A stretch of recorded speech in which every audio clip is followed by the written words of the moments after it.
Програма «Саба» продовжується на телеканалі АТР. У студії працює Олександра Сенько. І моїм гостем є Микола Скиба, експерт з напрямку освіти Українського інституту майбутнього.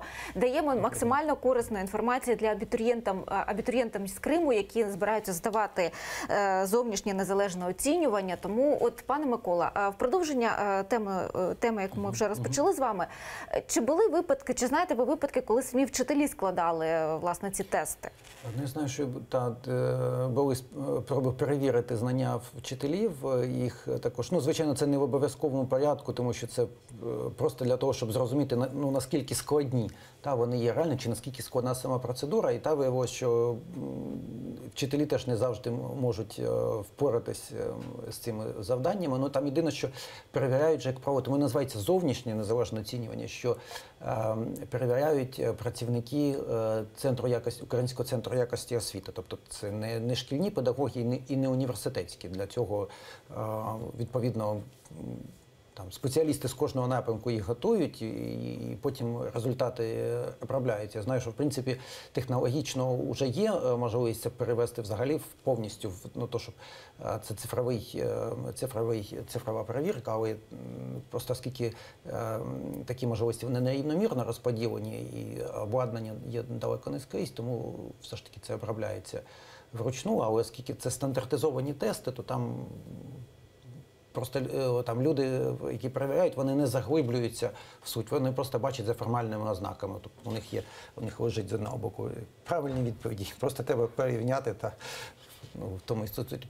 Тим більше там є ще такий відсоток сліпого вгадування, тобто виявляється, що навіть на сліпому вгадуванні можна набирати, не знаю, 100 балів ЗНО, тобто якісь хоча б серединку пройти. Ще питання, хотіла повернутися до питання реєстрації, тому що, я знаю, були поодинокі випадки, коли або була реєстрація не підтверджена, або було незрозуміли або батьки, або абітурієнт, власне, як він має отримувати цю підтверджену реєстрацію, яким чином він має проходити спробні тести, або отримувати дозвіл на проходження ЗНО. Зараз це враховано Міністерством освіти України? Наскільки я знаю, так. Просто треба стежити за інформацією, яка з'являється на сайті. Там є окрема рубрика вступникам з Криму і Донбасу. Також стежити за інформацією, яка на оцих освітніх центрах Крим Україна чи Донбас Україна. І це принаймні допоможе, тому що там є імейли, є контактні телефони, гаряча лінія, куди можна зателефонувати і, в принципі, дізнатися. Найчастіше стежать самі абітурієнти, їх батьки чи класні вчителі? Звичайно, що це клопіт батьків в першу чергу, тому що це фактично подальша доля, наскільки молоді люди скористаються тими можливостями, які є. Тому переважно батьки. Хоча є достатньо проактивні самі вступники, тим більше, що тут же таке питання контроверсійне, тому що батьки іноді не хочуть, щоб взагалі ризикували, навіть перетинаючи кордон, але самі молоді люди, вони бувають, проявляють ініціативу, тому що їм, наприклад, хочеться тут в більш вільному середовищі, яке б воно не було, але все ж таки рівень свободи – це те, що ми не можемо заперечувати. І хотіла б з вами обговорити ще одну тему. 28 вересня 2017 року в Україні набув чинності закон про освіту. Закон визначає, що мовою освітнього процесу в навчальних закладах є державна мова, але відповідно до освітньої програми можуть викладатися одна або кілька дисциплін на двох і більше мовах. Пане Микола, якими мовами можна викладати у інших школах, крім української? Дивіться, Україна приєдналась до Європейської мовної хартії. Відповідно, у нас взагалі традиційно було дуже лояльне законодавство щодо національних меншин. Воно взагалі свого часу було і залишається одним із найдемократичніших. Тому, відповідно, в місцях компактного проживання за заявою батьків відкривалися і відкриваються школи, тобто вони діють як загальноосвітні, тобто вони відповідно фінансуються з комунального і державного бюджету через субвенцію, і там навчання повністю відбувається мовами відповідних меншин. Тобто вони, як правило, розташовані це Угорське, це Закарпаття, і то переважно це Берегівський, Виноградівський район. Там, відповідно, в Чернівецькій області є школи з румунською мовою навчання, є школи з польською мовою навчання, навіть там у Львові, не лише у Львівській області, тобто це не лише про прикордонні області. В новому законі з'явилася та контроверсійна стаття, вона дійсно контроверсійна в тому плані, що її вносили уже буквально в день голосування. І, звичайно, що це не був якийсь там стратегічний, далекоглядний хід, це була суто кон'юнктура депутатів певних фракцій, які просто вирішили таким чином мобілізувати свій електорат, коли вони не можуть запропонувати щось конструктивне, як правило, з'являється оця вже заїжджена карта мовна або земельна, тобто те, що викликає збурення. І за, відповідно, цією статтею з 2020 року, тому що там все ж таки вистачило глузду закласти перехідні положення, про те, що це не відразу вступає в дію, навчання поступово переводиться на українську.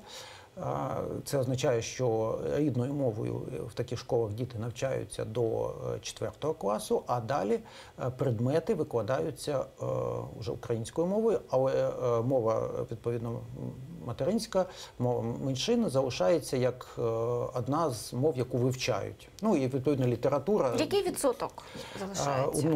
Йшлося про те, що перехід має відбуватися ледь не повністю.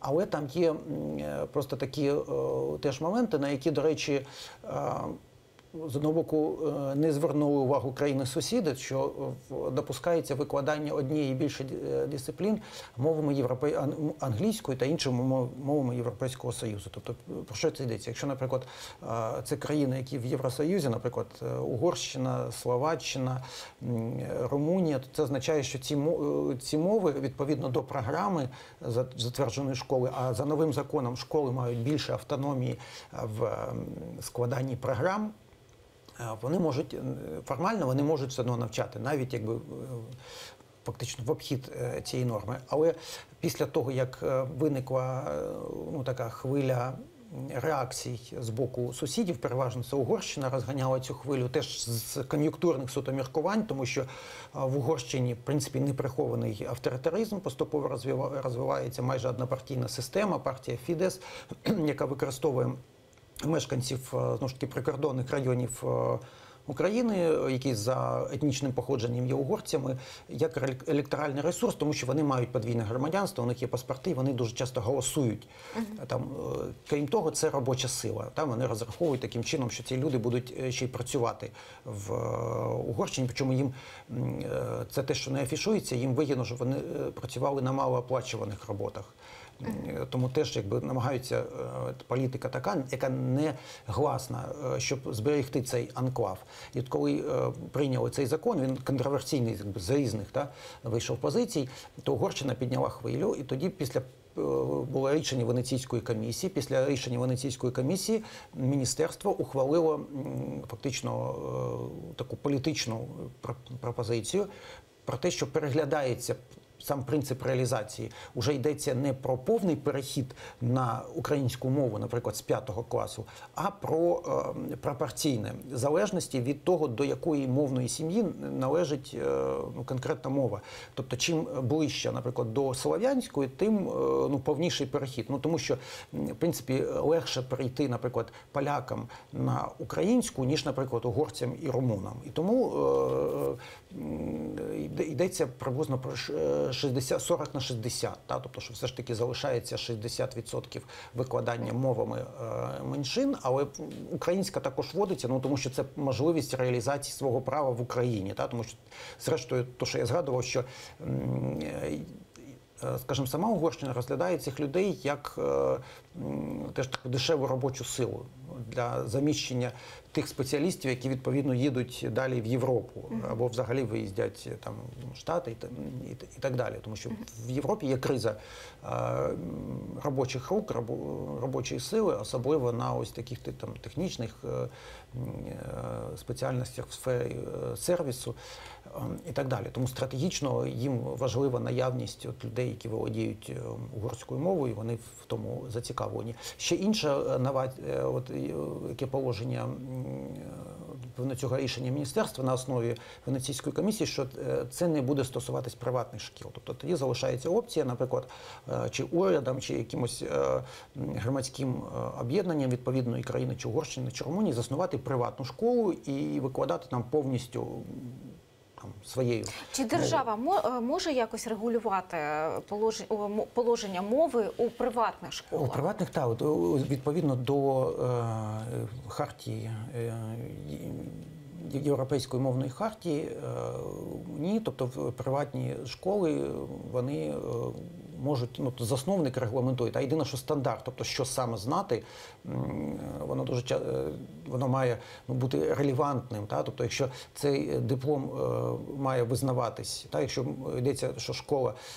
Скільки таких шкіл по Україні? Проходить інституційний аудит, яких мається в увазі приватних шкіл, які мають дійсно підтверджений державою сертифікат? Їх мається з іноземним викладанням. Їх одиниці, їх до десятка. Причому є в Києві є повністю англомовні школи, наприклад, Британіка, там відповідно є польські. Тобто їх все ж таки одиниці.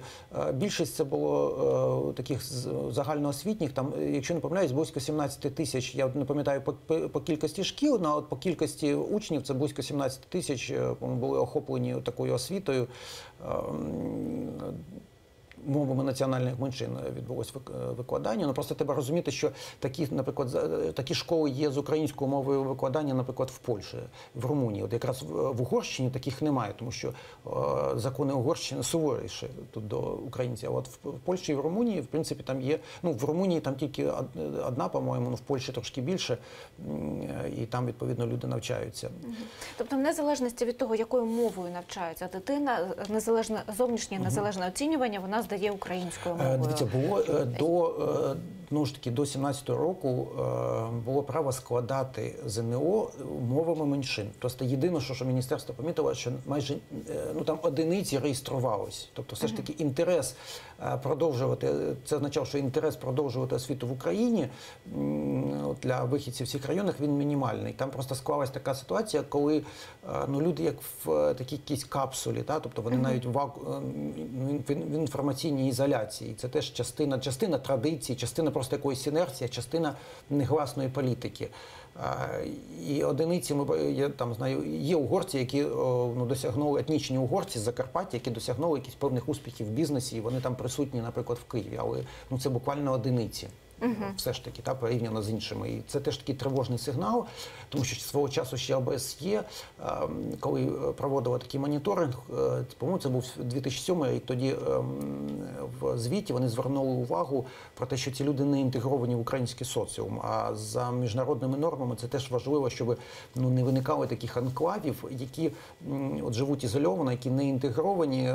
Це означає, що з одного боку реалізація їх людських прав ускладнена, з іншого боку, що там виникають якісь настрої, чи сепаратистські, чи якісь ще, скажімо, які можуть йти вроза із законом, і людей важко поінформувати. Чим знати мову необхідно, і головне... Це доступ до інформації, тому що якщо люди не розуміють українську, вони просто будуть лякатись кудись виїхати за межі свого регіону. І тому... Відкривати і вивчати, навчатись, і мати гарні оцінки, гарний досвід і знати багато мов. Ми вам бажаємо і гарного дня. Понеділок продовжується інформаційну естафету, передаю своїм колегам. Вам бажаємо гарного дня, всього найкращого, до побачення.